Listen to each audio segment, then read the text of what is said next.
할렐루야. 오늘은 지난주에 죄를 막아라에 대해서 했습니다. 그죠? 예, 죄를 막아라. 그래서 죄를 막는 데는 크게 세 가지 단계가 있습니다. 죄를 막는데 첫 번째 단계가 죄의 치명적인 그 해악이 있다. 죄를 지으면 우리한테 큰 손해가 당한다. 그 1단계. 지난주에는 그걸 했고 2단계는 뭐냐면 그러면 죄가 지으면 우리한테 큰 손실이 있다. 그럼 오늘은 이 무서운 죄를 막을 수 있는 구체적인 방법이 뭘까? 그거 오늘 보고요. 내일은 뭐냐? 그럼에도 불구하고 우리가 죄를 지으면 이걸 어떻게 대처할 것인가? 이해되십니까? 오늘은 뭐 한다고요? 죄를 막는, 어떻게 하면 죄를 잘 막을 것인가? 그거에 대해서 오늘 보도록 하겠습니다. 여러분 죄를 막는 방법 각자 자기 방법들이 있을 거 아닙니까? 한번 말씀하실 분 있으면 한번 말씀해 보실랍니까? 죄를 안 지어야지요. 그렇죠. 예.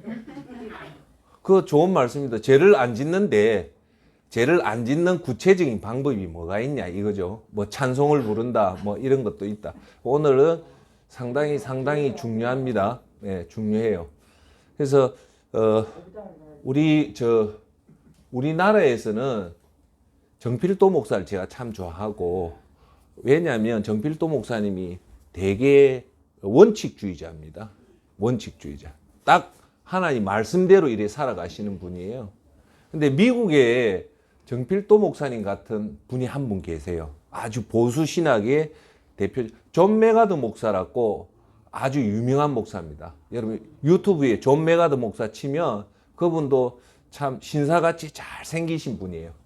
이 존 메가드 목사가 미국의 보수 신학의 대표 목사라고 보던데 연세가 곧 지금 한 80이 돼요. 근데 이 존 메가드 목사님이 설교 중에 어떤 얘기를 하시냐면 자기 교회에, 존 메가드 목사님 교회도 상당히 큰 교회예요. 자기 교회에 75된 아주 믿음 좋은 분이 메가드 목사님한테 신앙 상담을 온 거예요. 근데 자 여러분 75된 분이 그 당회장 목사 존 메가드 목사님이 인정할 정도의 믿음이 좋은, 그것도 나이가 젊은 분도 아니고 이제 인생의 항온기가 되는 75세에 찾아와서 신앙 상담을 했는데 그 신앙 상담을 듣고 메가드 목사님이 깜짝 놀랐다는 겁니다. 왜 놀랬냐? 이분이 메가드 목사님한테 신앙 상담 온 내용이 뭐냐면 자기 아들 문제, 자기 딸 문제, 아니면 손자 이런 문제인 줄 알았는데 의외로 하는 얘기가 음란물에 중독이 됐다는 거예요. 음란물. 아시죠? 스마트폰에 음란물 있잖아요. 그걸 듣고 존 메가드 목사님이 깜짝 놀랐다는 거예요. 보통 우리가 알기로는 연세가 75이 넘으면 정욕적인 그런 것들이 주는 줄로 아는데 사실은 그렇지 않다는 거예요.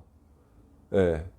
그래서 그분이 75된 그분이 음란에 대해서 상담을 했을 때 존 메가드 목사님 깜짝 놀란 게 이런 정욕적인 문제는 나이하고 관련이 없다고 그 얘기를 할 때 저도 조금 사실은 좀 충격을 받았고요. 그러면서 제가 지금 없어진데 부산 진역에 우리가 그 급식 그걸 했다 아닙니까? 그래서 제가 목요일 날 급식을 할 때는 우리 수영로 쪽에서 했기 때문에 인원이 상당히 많습니다. 여러분 알다시피. 근데 제가 어느 날인가 몰라도 하루는 그 시각이 한 3시인가 한 4시 됐는데 거기에 앉아 어르신들이 줄을 꽉 서 있는데 어떤 할아버지 한 4분이 뭐를 스마트폰으로 뭘 보고 있어요. 그럼 뭔가 싶어서 호기심으로 가는데 딱 보니까 제가 깜짝 놀란 거예요. 왜 놀랬냐? 아, 그 대낮에 그 음란물을 보고 있는 거예요. 그 어르신 4분이. 예. 그러니까 제가 그걸 보면서 역시 이런 정욕적인 문제는 우리가 나이가 많으면 그런 죄를 안 범한다고 하지만은 사실은 그하고 아무 관련이 없다는 거예요. 우리 육체가 늙을 뿐이지 우리 속 사람은 영원히 건강하다는 거예요. 맞죠? 네. 그렇잖아요. 이 육체는 좀 늙어도 우리 속에 있는 이 정욕이래 이거는 여전히 있잖아요. 그렇죠? 그런데 여자들은 안 그렇거든. 여자는 또 안 그렇습니다. 그건 맞습니다. 그건 남자들은 이 시각의 억수로 그 유혹을 많이 받지만 여자들은 그런 건 아니라는 거 그 인정합니다. 인정하고 그다음 제가 하나 더 제가 지금 드리는 얘기는 우리가 생각보다 쟤는 나이하고는 관련이 없다는 거예요. 그러니까 저와 선생님들은 조심해야 된다는 거예요. 오늘 주제는 미국에 아주 유명한 시카고 윌로 크릭이라는 미국에서 대표적인 대형 교회가 하나 있어요. 시카고에 있는데 너무너무 그 교회가 한때 2000년대하고 전 세계 모델이 된 교회였어요. 시카고의 소재인데 엄청나게 큰데요. 그 교회가 뭘 하냐면 다양한 프로그램이 있어요. 그래서 새신자를 위해서 연극도 하고 뭐 웬만한 방송국을 저리 가라 할 정도로 다양한 프로그램이 있는데 그 당회장 목사님이 빌 하이벨스 목사라고 전 세계의 대표적인 유명한 목사입니다. 그런데 이 목사님이요, 그 교회에 어떤 성도하고 불륜 관계가 벌어져서 그 교회 당회가 그걸 알고 그 목사를 사임을 시켰어요. 근데 제가 여기 여러분들한테 드리는 얘기는 뭐냐면 다는 아니죠. 목사님이 다 그렇진 않는데 그렇게 세계적으로도 유명하고 영성으로 뛰어난 목사님도 죄를 지을 수 있다는 겁니다. 그러면 우리들은 어떨까요? 우리들은 더 할 수 있다는 겁니다. 그죠? 그래서 오늘 제가 여러분한테 이 죄를 막는 방법 중에 원로는 제일 중요한 거는 죄가 커지기 전에 사전에 막는 것이 제일 좋습니다. 오늘 주제는 무슨 말인가 알겠죠? 그래서 제가 얼마나 심각하다는 것은 지난주에 여러분한테 말씀드렸고 죄가 왜 심각하냐면 왜 죄가 심각할까요? 그 중에 제일 크게 심각한 이유는 하나님과의 관계가 단절이 돼요.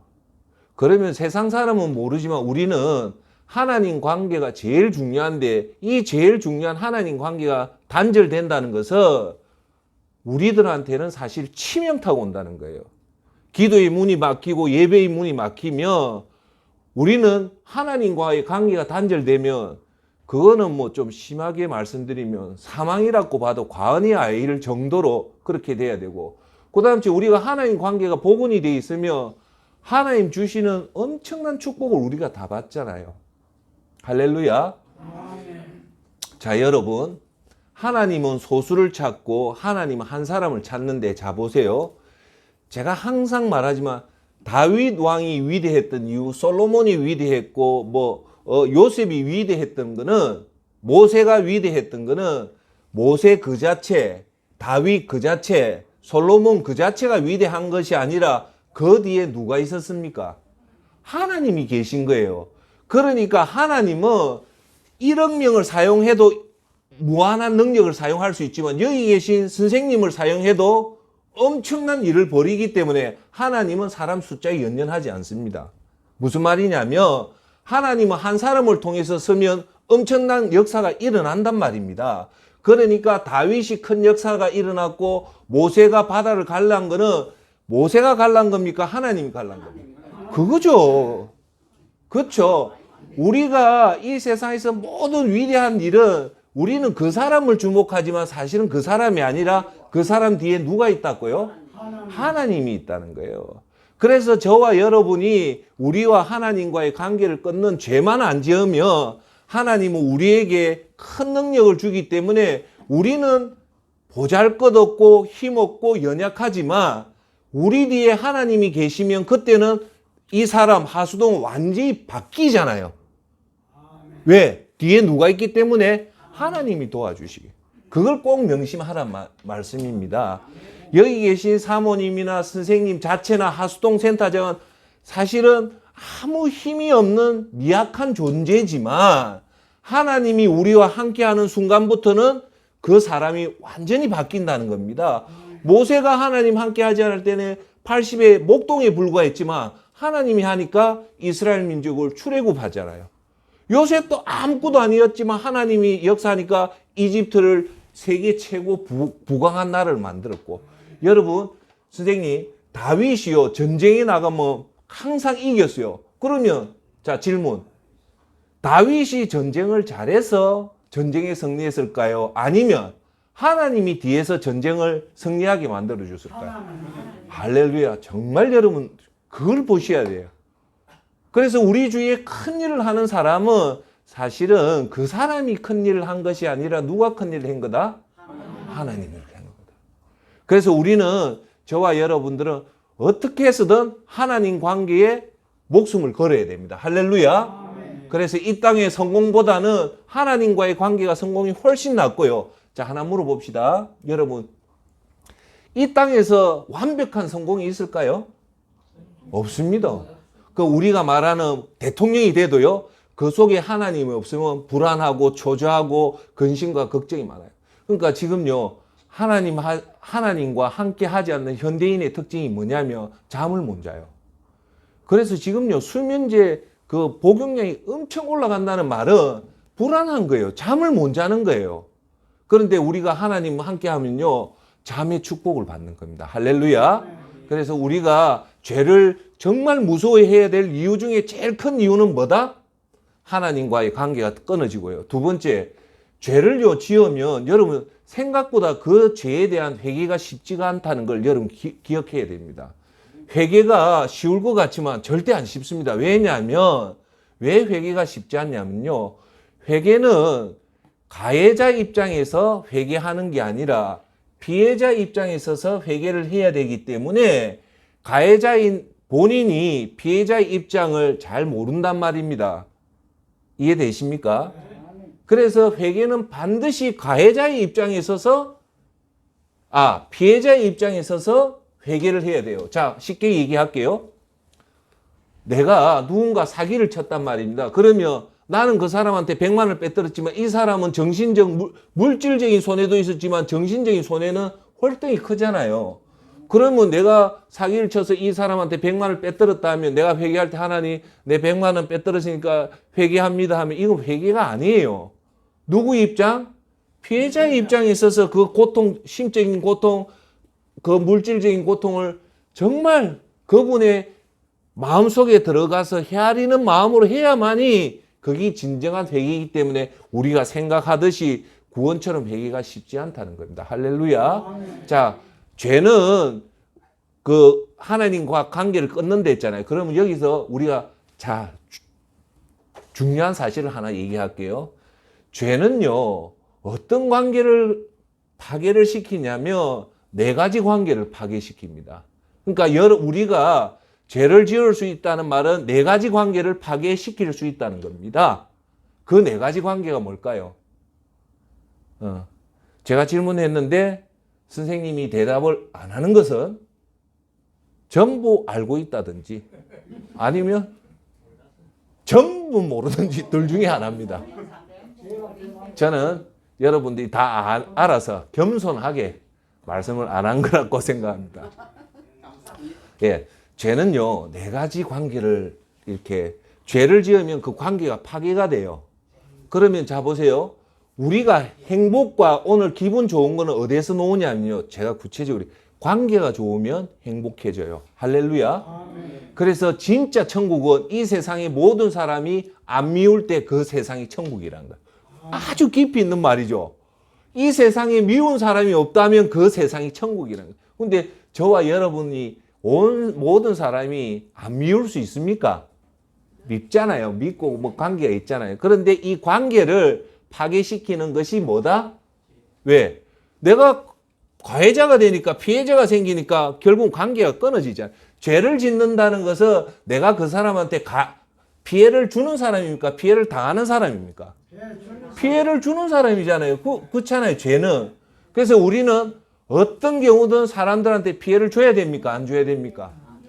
그렇죠. 그게 진짜 그리스도입니다. 그게 양심적으로 어떤 경우든 사람들한테 피해를 안 줘야 되는데 그 4가지 대상이 첫 번째가 뭐냐? 하나님과의 관계를 파괴시킵니다. 죄는. 십계명을 어기면 우리가 누구하고 관계가 파괴됩니까? 하나님과의 관계가 되기 때문에 우리 관계 중에 제일 우선으로 해야 되는 게 하나님과의 관계를 잘 해야 된다. 근데 하나님 관계를 파괴하는 것이 뭐다? 죄다. 첫 번째 하나님. 두 번째는 누구를 관계를 파괴하냐면요. 사랑과의 관계입니다. 두 번째는 뭐예요? 죄는 사랑과의 관계. 내가 그 사람한테 거짓말을 했다든지 사기를 쳤다든지 폭행을 했다든지 이런 거는 내가 가해자가 되니까 그쪽이 피해자가 되니까 관계가 파괴되죠. 그게 뭡니까? 죄잖아요. 세 번째는 뭐의 관계가 파괴돼요? 내 자신과의 관계가 파괴됩니다. 내 자신과의 관계. 우리가 우리 몸을 하나님이 뭐랍니까? 성전이라 하거든요. 근데 이 하나님 몸 성전을 더럽히면 내가 내 자신한테 공격하는 거잖아요. 그래서 죄는 또 한편으로는 내 자신을 공격해요. 그래서 엄란을 하고 엄행을 하고 이런 것들은 내 몸에 있는 성전을 공격하기 때문에 여러분들이 조심하셔야 돼요. 마지막으로 네 번째 우리가 파괴를 하는 게 뭐냐면 물질관이다. 물질을 파괴하는 거예요. 과소비를 한다든지 뭐 파괴를 한다든지 그런 그 있잖아요. 불법적으로 뭐 산에 나무를 벤다든지 강물에 오염물을 붓는다든지 이것도 죄잖아요. 그럼 네 가지가 있다 했잖아요. 그죠? 그건 여러분 알아두셔야 해요. 그게 뭐냐면 사람은 이 땅을 살아갈 때 네 가지 관계가 좋아야 됩니다. 그게 첫째가 대신관계. 따라 해볼까요? 첫째, 대신관계. 두 번째가 사람이랬죠. 무슨 관계일까요? 대인관계. 세 번째가 자신과의 관계랬죠. 그걸 대하관계. 네 번째, 물질과의 관계랬죠. 그게 무슨 관계? 대물관계. 그 사람은 요 네 가지 관계를 맺고 이 땅에서 살아가는데 이 네 가지를 파괴하는 것이 뭐다? 죄다라는 거예요. 그러면 여러분들이 건강한 사람은 하나님과의 관계도 좋고 사랑과의 관계도 좋고 내 자신과의도 관계도 좋고 물질과의 관계가 좋은 사람을 한마디로 하면 건강한 그리스도인이란다. 할렐루야. 그럼 저와 여러분들이 항상 하나님 관계는 나는 지금 어떤가? 그리고 사랑과의 관계가 어떤가? 또한 그리고 내 자신과의 관계는 어떤가? 끝으로 내가 물질을 사용하는 게 너무 과소비를 하지 않냐? 이것을 여러분들이 항상 점검해야 될 것은 요 네 가지밖에 없습니다. 근데 요 네 가지 중에 제일 중요한 게 뭘까요? 과소비. 이 네 가지 관계 중에서 제일 첫 번째 우선으로 관계를 소중히 해야 될 관계가 무슨 관계일까요? 하나님과의 관계잖아요. 할렐루야. 아까 말했다시피 세상 사람은 자기 힘으로 살지만 우리는 누구 힘으로 산다? 하나님 힘으로. 할렐루야. 그거만 아시면 돼요. 자, 그러면 아까 지금부터 이제 죄를 막는 구체적인 방법으로 들어가기 전에 여러분들한테 말씀드리고 싶은 얘기는 뭐냐면 1대 10대 100의 법칙이 있습니다. 다시 한번 얘기할게요. 1대 10대 100의 법칙이라서 IBM이 로체스터 공장에서 사용하는 이 법칙이 1대 10대 100의 법칙입니다. 이 1대 10대 100의 법칙은 무슨 뜻이냐면 조기에 막으라는 거예요. 따라합시다. 조기에 막자. 예. 그러니까 결론은 이 부분에 대해서 결론은 뭐냐면 죄를 키우고 나서 막으면 죄를 극복하는 데 드는 비용은 너무 많이 들고 효과는 적다. 고비용 저효율이다. 일이 벌어지고 나서 그때서 수습하려고 하면 이해되죠? 돈이 너무 많이 들고 시간과 노력이 많이 드는 데 비해서 성과는 미비하다. 그런데 사건이나 죄가 벌어지기 전에 사전에 미리 막으면 비용은 적게 들고 효과는 올라간다. 그러면 저와 여러분들은 죄가 벌써 내 몸에서 드러나서 죄를 짓기 전에 죄가 우리 속에 지난주에 말했던 잉태하기 전에 사전에 차단하는 것이 제일 좋다는 겁니다. 할렐루야. 이해하시겠어요? 그 죄가 일어나고 나서는 그때 죄를 회개하고 할 때는 너무 큰 비용이 들고 효과는 적어요. 그걸 여러분들한테 경영학적 이론을 하면 1대 10대 100의 법칙이라는 로체스터 미국의 IBM 공장에서 놓은 겁니다. 그게 뭐냐? IBM사가 컴퓨터를 하나 만드는 거예요. 공장에서. 만드는데 컴퓨터를 만들다 보면 불량품이 생기잖아요. 생깁니까? 안 생깁니까? 생기는데 이 거기 있는 컨설턴트가 조사를 해보니까 컴퓨터를 만들기 전에 미리 이 불량을 찾아내서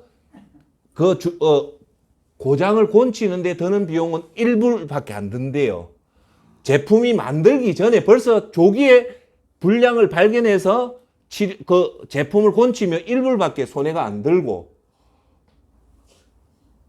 반면에 벌써 컴퓨터가 만드는 제작 단계에서 종업원들이 만드는데 이 불량품이 발견했다 했을 때 드는 비용이 $10가 든대요.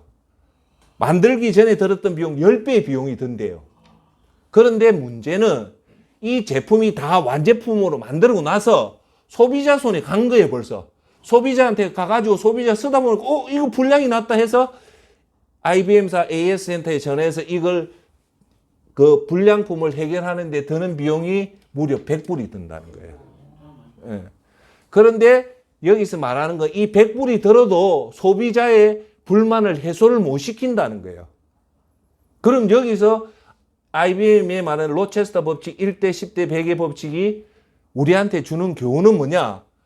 이미 소비자 손에 가기 전에, 제품을 만들기 전에, 제품 시작하기 전에 불량을 찾아내서 조치를 하는 게 월등히 좋다는 법칙이에요.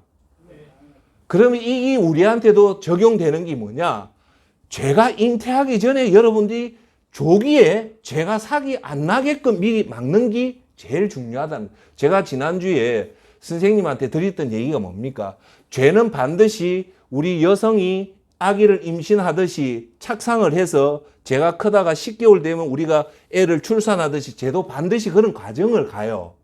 그러니까 우리가 어느 날 갑자기 죄를 지었다고 얘기하지만 사실은 차분차분해서 들어가 보면 그 죄는 몇 달 전에 벌써 이게 딱 착상이 돼서 커지는 거예요. 자꾸 생각이 커지는 거예요. 이해되시죠? 그 생각이 크다 보면 간음을 하게 되는 거예요. 간음도 어느 날 갑자기 어떤 남자하고 어떤 여자하고 간음하는 게 아니라 이게 자라나는 거예요. 그래서 자라나가지고 이때 간음할 때는 벌써 여러분들이 이 죄를 억제를 못 합니다. 이건 죄의 문제이기 때문에. 그러니까 이거 간음하고 나서 이걸 안 하려고 해도 예를 들어서 이해해 주십시오. 이 죄가 워낙 쾌락이 강하고 이게 중독성이 강하기 때문에 한 번 시작하면 끊기가 힘들어요.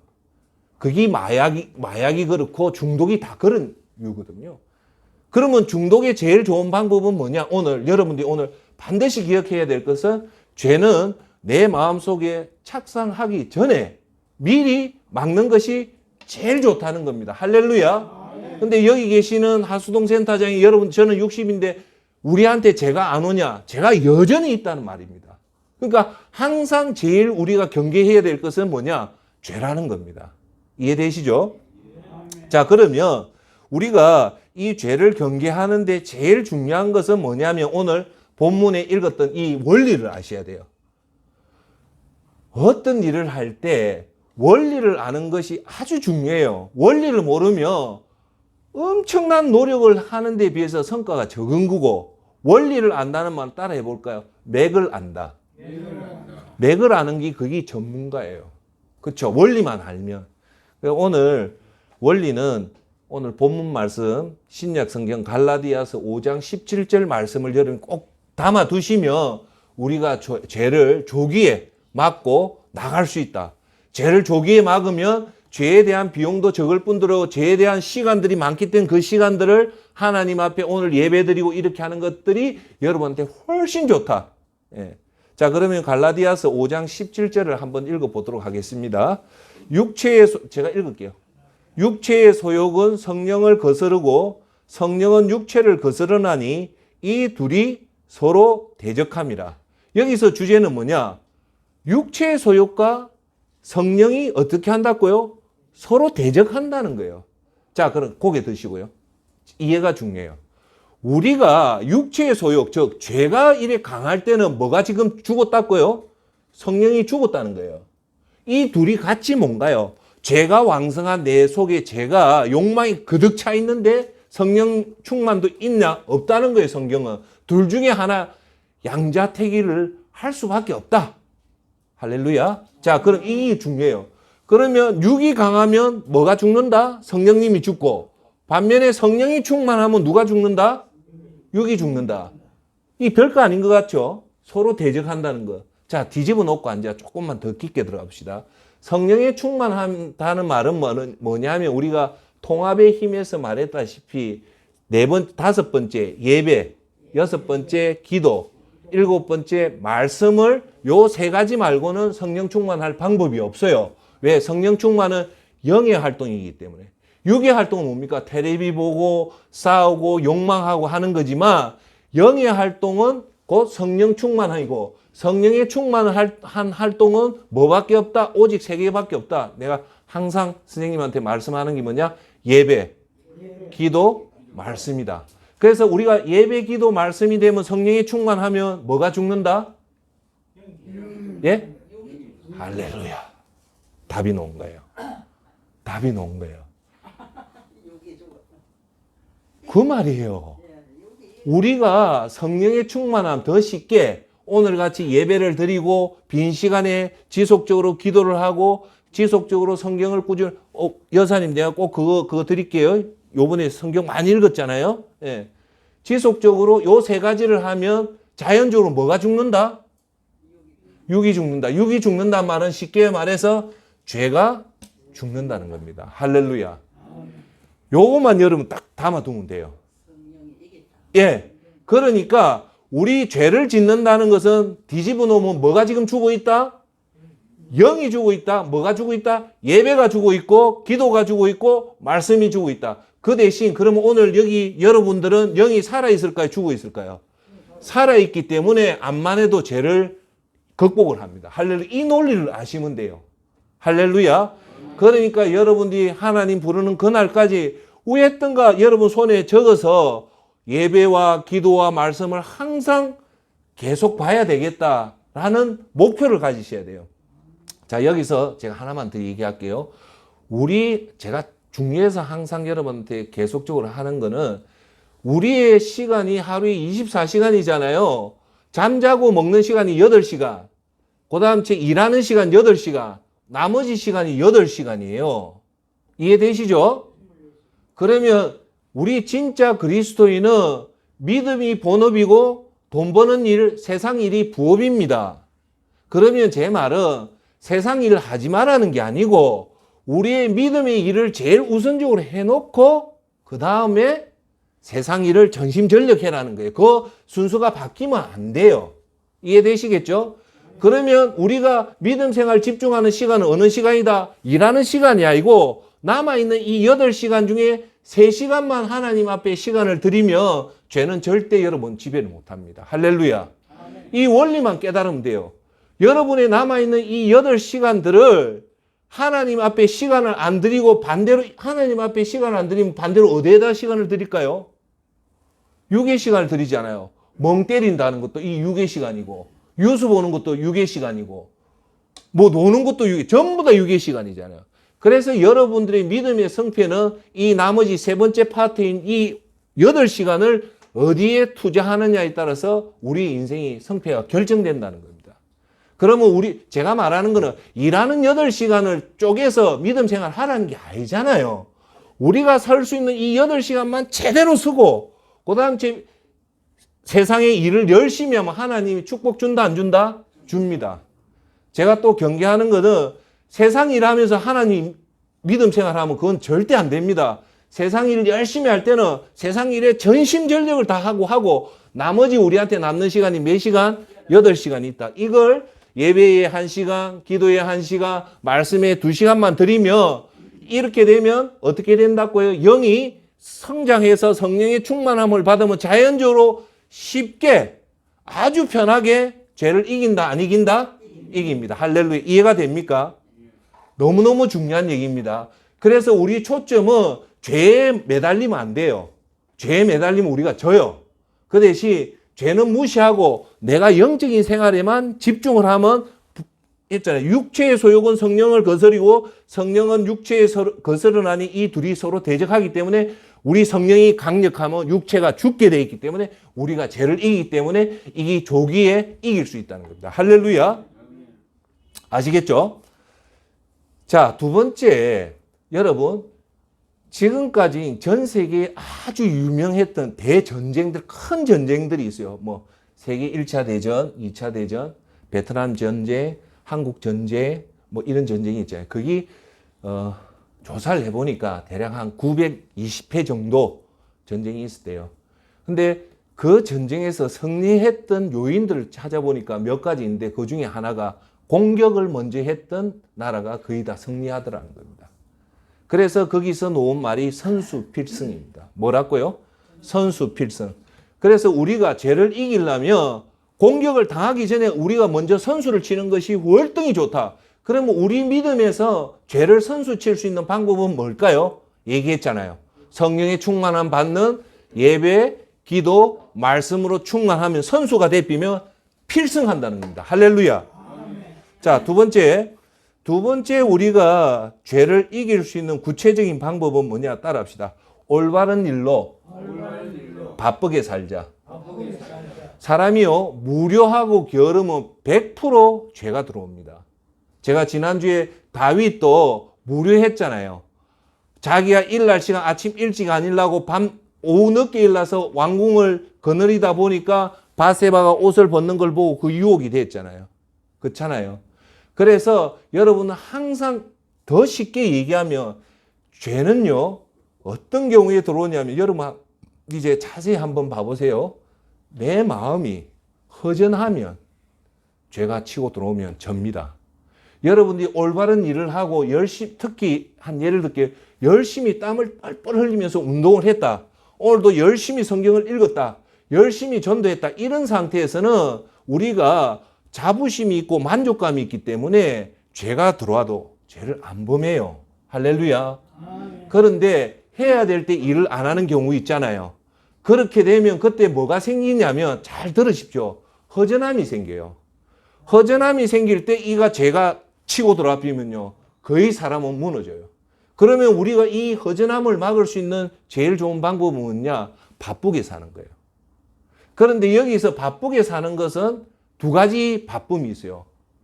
세상 일로 바쁜 거, 아니면 하나님 일로 바쁜 것이 두 가지가 있는데 우리는 뭐에 대해서 바쁘게 살아야 된다?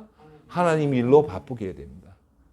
특히 여러분들. 그러니까 사람은 무료하면 안 되기 때문에 항상 여러분들 제가 주목하는 거는 한 달 목표를 세우고 일주일 목표를 세워서 매일매일 자기를 점검하면서 자기 자신을 오늘 하루를 돌아봐야 돼요. 그래서 유명한 1일 1선, 하루에 한 가지 좋은 일 하고 1일 1승, 하루에 한 가지씩 반성하자고 해서 매일 주무시기 전에 누워서 오늘 내가 좋은 일 뭐 했는가 한번 따져보고 오늘 내가 말과 행동 중에 반성할 게 뭐 있는가 보면요. 그 사람이 항상 건강해요. 그래서 그럼 자 봅시다. 선생님, 올바른 일을 바쁘게 사는 것은 누가 만드는 일일까요? 하수동 센터장이 선생님하고 면담해서 선생님 오늘 시간들 요래 짜야 됩니다 라고 하는 걸까요? 아니면 여러분 스스로가 해야 될까요? 스스로가 해야 됩니다. 그게 성숙한 사람의 모습입니다. 저 사람은 항상 바쁘게 지내는 사람, 세상 일이 아니고 항상 교회 가기 바쁘고 또 들어오면 기도하기 바쁘고 또 그리고 나서 가만히 앉아서 성경 읽고 바쁘고 하면요. 제가 얘기하잖아요. 우리가 진짜 예수님 이름으로 구원받은 사람은 하루가 얼마냐면요. 놀라지만 2천억입니다. 최소. 하루가 2천억의 하루입니다. 이해되세요? 예수님이 십자가에 돌아가신 거기 미국 예산을 따져보면 6억 110억 달러를 하나로 치면 7,800조 원을 100년까지 하루를 나누면 그게 2천억이랍니다. 예수님이 우리한테 준 선물이 하루 값어치가 최소 2천억이기 때문에 이걸 무료하고 그거하게 보내지. 그러면 보내지 말라는 건데 왜 사람들이 무료하게 보낼까요? 왜 시간에 주체를 못하고 그렇게 연세 되신 분들이 그렇게 시간에 주체를 못하고 그러다 뭐가 걸리냐? 치매가 오잖아요. 왜 그럴까요? 따라합시다. 목표가 없어서 그렇다. 그 제가 항상 여러분 여러분하고 저한테 제일 지금 중요한 거 뭐냐? 한 달 목표, 일주일 목표. 그 중에 여러분 쉽게 얘기할게요. 하루에 내가 예배는 꼭 드린다. 하루에 기도는 꼭 한다. 하루는 꼭 말씀을 읽는다. 요것만 딱 잡아 놓으면 무슨 말인가 알겠죠? 바쁘게 살아가면 죄를 지을까요? 안 지을까요? 안 짓죠. 그러면 여러분이 나중에 죄를 짓고 온 시간 다 뺏기고 몸 고생 다 하고 물질 다 쓰고 제일 중요한 거는 뭡니까? 여러분 연세에 얼굴이 거슬리잖아요. 아, 저 할머니 진짜 참 잘 살았는데 나중에 보니까 말년이 너무너무 안 좋게 끝나는 어른이 얼마나 많습니까? 그러니까 저와 여러분들은 그걸 항상 명심해 두고 마무리를 항상 어떻게 잘할 건가에 대한 창조적인 긴장감을 가지고 계셔야 돼요. 아멘. 입 벌리고 이런들 어떠하리 저런들 어떠하리 해서는 안 된다는 겁니다. 할렐루야. 그래서 죄를 이길 수 있는 두 번째 방법은 뭐냐? 올바른 일로 바쁘게 하자. 그럼 올바른 일로 바쁘게 한다는 말은 뭔가? 예배에 바쁘고 예배에 매일마다 새벽에 예배 나가고요. 그 다음 주에 수요 기도에 나가고 금요 기도에 나가고 예배마다 항상 참석하시라는 거예요. 자, 그 다음 주에 앉아 세 번째는 뭐냐? 시간입니다. 시간. 여러분 새벽과 아침과 정오는요. 양의 기운이 돌기 때문에 사람이 죄를 지어도 죄를 안 짓습니다. 죄는 보통 음의 기운이 도는 12시 이후부터 밤 12시에 음의 기운이 돌아요. 이때 사람들이 음욕이 들고 부정적인 마음이 들고 우울한 마음이 들고 이런 마음이 들기 때문에 여러분 자 보세요. 아침 새벽에서부터 오후 12시까지 기분이 어때요? 상쾌하잖아요. 상쾌합니다. 그래서 여러분 새벽에 일어나면 절대 사람 우울하지 않습니다. 아무리요 여러분들 큰 문제도 새벽에 일어나면 그 문제가 적어져요. 그런데 아무리 적은 문제도 밤에 안 자고 새벽 2시까지 그렇게 있으면 문제는 커지는 거예요. 그러니까 여러분들이 반드시 세 번째는 뭐냐? 시간, 저녁과 밤을 잘 보내야 된다. 그러면 여러분들이 죄를 안 짓고 저녁과 밤 제일 문제의 시간대가 언제라고요? 밤의 시간이다. 오후부터 12시부터 13시부터 이제 기운이 쫙 빠져요. 사람이 빠지고 이제 해가 지죠. 해가 지면 동물과 사람은 자게 되어 있는데 안 자기 시작하면 이때부터 이제 문제가 생겨요. 죄는 이때 들어오기 때문에. 그렇습니까? 안 그렇습니까? 모든 나쁜 죄는요. 이 밤에 특히 저녁부터 밤 심야가 됩니다. 그러면 우리 이 시간대는 어떻게 보내는 게 제일 좋을까요? 어디서 보내는 게 제일 좋을까요? 그게 가정입니다. 그래서 여러분들이 이 저녁 시간에 가정에 있으면 죄 지을 확률이 많을까요? 높을까요? 낮을까요? 뚝 떨어집니다. 그런데 사람이 밤에는 허전한 마음이 이래 드는데 유흥업소를 간다든지 술집을 간다든지 이런 유혹이 많은 곳에 가면 사람이 그 유혹에 걸려들까요? 안 들까요? 걸려듭니다. 그래서 사람은 저녁은 어디에서 반드시 있어야 된다? 집에 있어라. 집에 있는데 제가 항상 얘기하잖아요. 하나만 더 얘기해요. 멍 때리고 입 벌리고 있는 게 집에 있는 게 아니다. 그럼 집에 있는 거는 세 가지다. 첫째, 가족과의 대화, 가정예배. 두 번째, 내일을 위해서 오늘 충분한 휴식. 세 번째, 내일을 위해서 오늘 조용한 시간에 하나님 말씀을 읽고 기도하고 그거 하는 것이 저녁 시간에 해야 될 일입니다. 다시 한 번 더 얘기할게요. 저녁에는 집에 가서 가족과의 단란한 대화.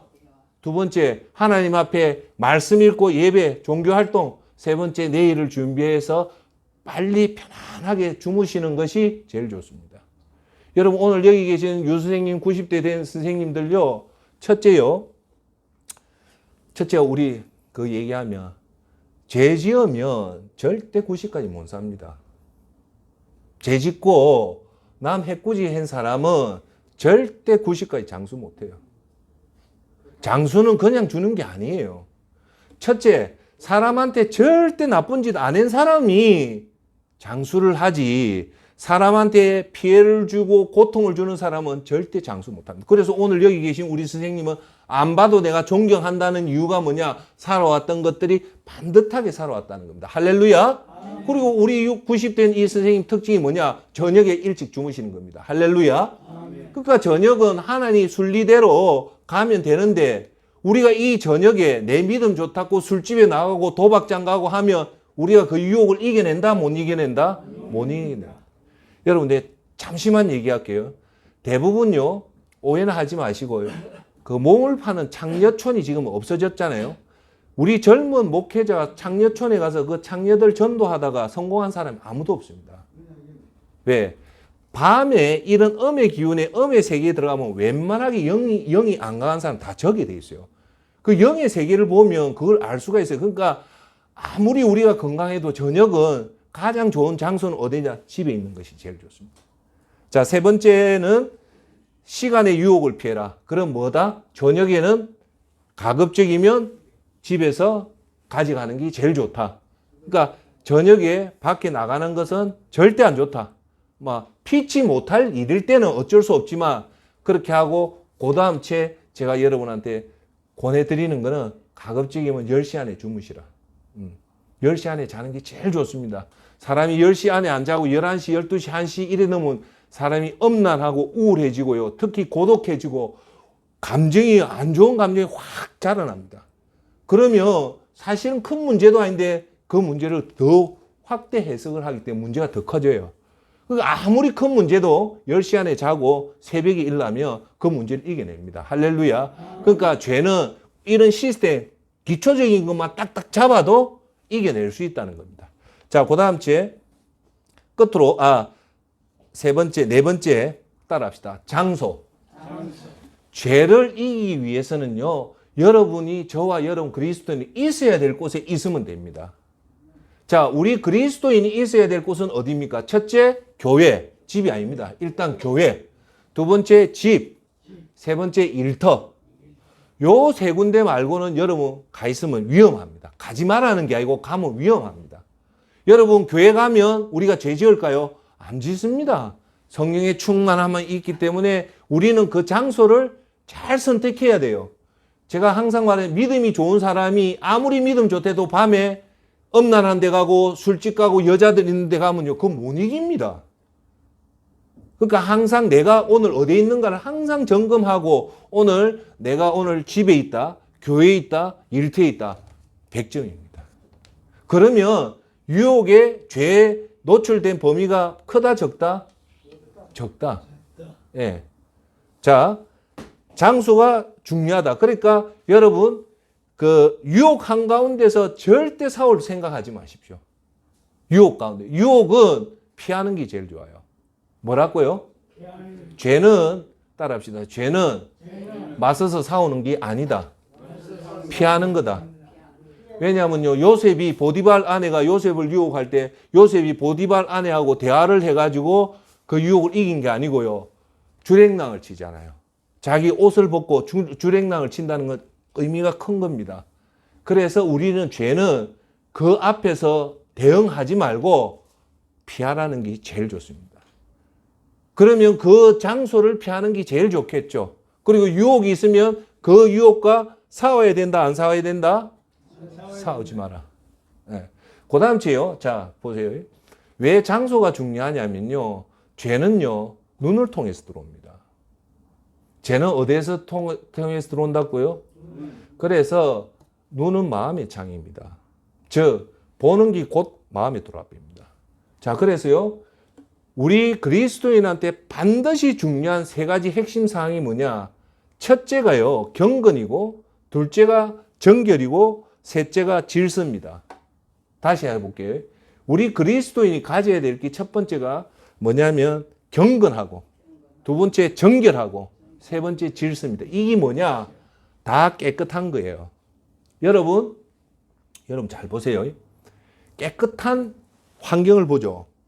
그 보는 순간 내 마음이 깨끗해져요. 그래서 청결이 너무너무 중요합니다. 특히 정리정돈.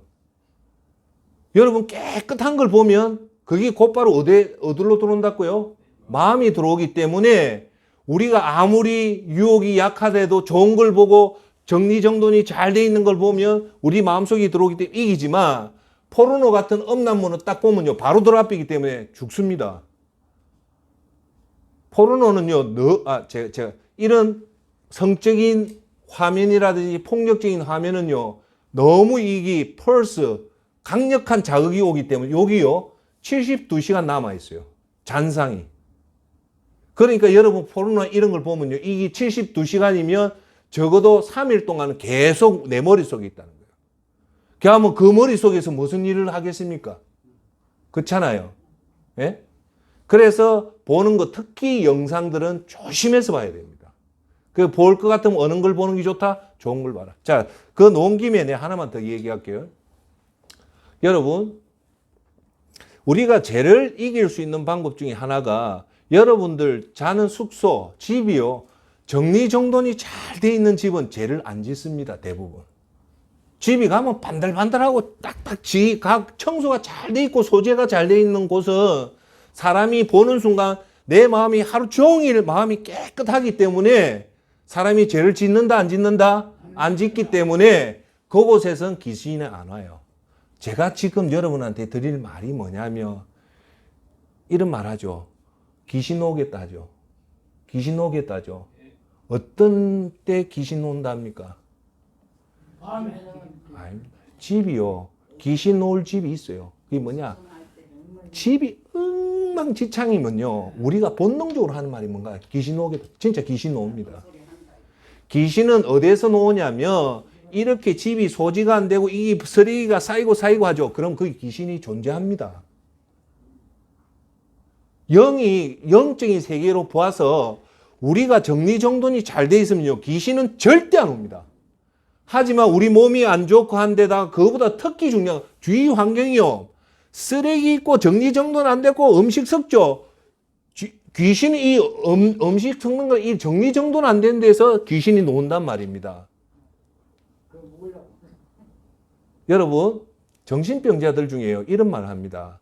정신병자 중에 치명적인 정신병자 말고 조금 문제 있는 정신병자는요. 정리정돈을 시키고 옷과 몸을 깨끗하면요. 거의 90%는 치료한답니다. 왜? 그 근본 원인은 질서가 무너져 있고 청결이 무너져 있고 지 마음대로 하는 거예요. 자 보세요. 질서가 돼 있고 그다음 제 정결하다는 거 깨끗하다는 거고 그다음 제그 정결하다는 거 몸과 마음이 깨끗한 상태는 뭐가 오냐면 성령의 충만함이 생깁니다. 그런데 더럽고 냄새나고 게으르고 이러죠. 그러면요 멀쩡한 사람도 귀신이 덮어봅니다. 그러니까 우리가 정말 죄를 안 지려면 본능적으로 항상 몸과 마음과 환경, 특히 자기 방 안에는 깨끗하게 해놓으십시오. 그러면 눈은 바로 들어오기 때문에 우리 속에 항상 깨끗함이 있기 때문에 해요. 그래서 옷을 잘 입는다는 사람은 좋은 신제품 옷을 입는 게 아니라 항상 빨래된 깨끗한 옷, 속옷도 깨끗한 옷, 그걸 입기 시작하면 우리 죄는 쉽게 이깁니다. 아멘. 무슨 뜻인가 알겠죠? 자 보세요. 할 일 안 하고 옷도 더럽고 집도 더럽고 몸도 이렇다면 사람은요 반드시 그걸 잊기 위해서 살라고 하기 때문에 뭘 한다? 죄를 짓습니다. 거기다 귀신이 딱 덮치입니다. 자 장소 얘기했죠. 자 끝으로 다섯 번째 뭐냐? 하나님을 사랑하면 이깁니다. 첫 번째하고 똑같은 말이죠. 하나님을 사랑하라. 그게 마태복음 22장 37절만 여러분 가슴에 두면 죄를 이겨요. 그게 뭐냐? 내 마음을 다하고 목숨을 다하고 뜻을 다하여 주 여호와 하나님을 사랑하라. 이것이 크고 첫째 되는 계명이다. 여러분 죄를 다 이기는 것들을 이렇게 다 모아서 보면 첫째 선수 필승, 그 다음 올바른 일로 바쁘게 해라. 그 다음 좋은 장소에 가라. 좋은 시간을 밤의 시간을 보내라. 집에서 보내라. 또 그 다음 깨끗한 환경을 해라. 보는 걸 조심해라. 이런 중요한 얘기를 했죠. 그걸 한마디로 하면 하나님을 사랑하면 죄는 이기게 돼 있어요. 왜? 우리 속에 하나님이 사랑한 마음만 가득 차면 죄가 들어온다 안 들어온다? 안 들어온 겁니다. 자 제가 오늘 결론을 얘기할게요. 죄를 초기에 이기면 우리가 나머지 백의 비용이라든지 이런 비용을 안 쓰고도 하나님의 크신 축복을 받고 여러분과 자녀와 온 주위가 복을 받잖아요. 물질의 복, 믿음의 복을 받지만 그렇지 않으면 우리가 이걸 못 깨닫고 조기에 이걸 방어를 안 하고 나중에 죄가 커지면 우리한테 치명적인 손실이 온단 말입니다. 할렐루야. 즉 이걸 다 한마디로 하면 따라합시다. 하나님에 집중하면 죄를 이긴다. 그게 오늘 말했던 갈라디아서 5장 17절입니다. 성령에 집중하면 하나님의 예배에 집중하고 기도에 집중하고 말씀에 집중하고 목표를 세워서 이것을 일주일 내내 하루에 차분한 마음으로 앉아서 오늘 내가 볼 것이냐 하면서 자기를 평가하고 저는 평가를 해요. 그래서 한 달 동안 매일 이렇게 평가하는 점수가 있거든요. 딱딱 이걸 보면 딱 잡힙니다. 그렇게 하면 웬만한 죄는 다 이겨내요. 초기에 애시당초 죄가 우리들한테 오지 않기 때문에 이길 수 있다는 겁니다. 할렐루야. 그래서 오늘은 죄를 막는 구체적인 방법에 대해서 한번 봤습니다. 한 번 더 얘기하면 선수 필승이다. 먼저 공격해라. 1대 10대 100. 제품이 손에 갔을 때 100의 비용이 들지만 손실이 큰데 효과는 적다. 하지만 조기에 막아비면 비용은 적지만 효과는 아주 크다. 우리는 어떤 방법을 써야 된다? 애시당초 죄가 착상하기 전에 미리 막는 것이 제일 좋다. 그러기 위해서는 갈라디아서의 말씀처럼 성령의 충만함, 예배의 충만함은 자연적으로 육은 죽기 때문에 아주 쉽게 이길 수 있지만 성령의 충만 안 하고 죄가 살아나 비면 죄를 지어 비면 그때는 우리가 해결하기가 너무너무 힘들다. 이해되시죠? 그 다음 주에 우리가 다음으로 한 게 올바른 일로 바쁘게 살아라. 어떤 일로? 믿음의 일로 바쁘게 살아라. 그리고 한가할 때 죄가 들어온다. 그 얘기했고요. 그 다음 제 시간은 저녁의 시간은 엄의 시간이니까 가급 지금 10시 안에 주무시는 것이 가장 좋고 이 시간에는 가족과의 대화 그리고 하나님과의 관계 그리고 내일을 준비하는 시간을 가져라. 그 다음 제 장소는 교회하고 집하고 그 다음 제 직장하고만 있는 것이 좋고 우리 하루에 24시간 중에 8시간은 잠자는 시간, 먹는 시간 8시간은 일하는 시간, 나머지 8시간이 제일 중요하다. 요 나머지 8시간을 잘 사용하고 8시간 일 열심히 하되 요 시간에 3시간만 예배와 기도와 말씀에 집중하면 죄를 근본적으로 이길 수 있다. 그렇게 얘기했고요. 끝으로 하나님을 사랑하라. 그것이 아까 말했다시피 하나님에 집중하면 우리가 죄를 이긴다. 이렇게 하면 이걸 모르는 사람은 죄에 당하지만 이제 여러분들이 알고 있으면 아무리 큰 의지 없이도 근본적으로 우리가 문제를 잡기 때문에 죄는 못 들어옵니다.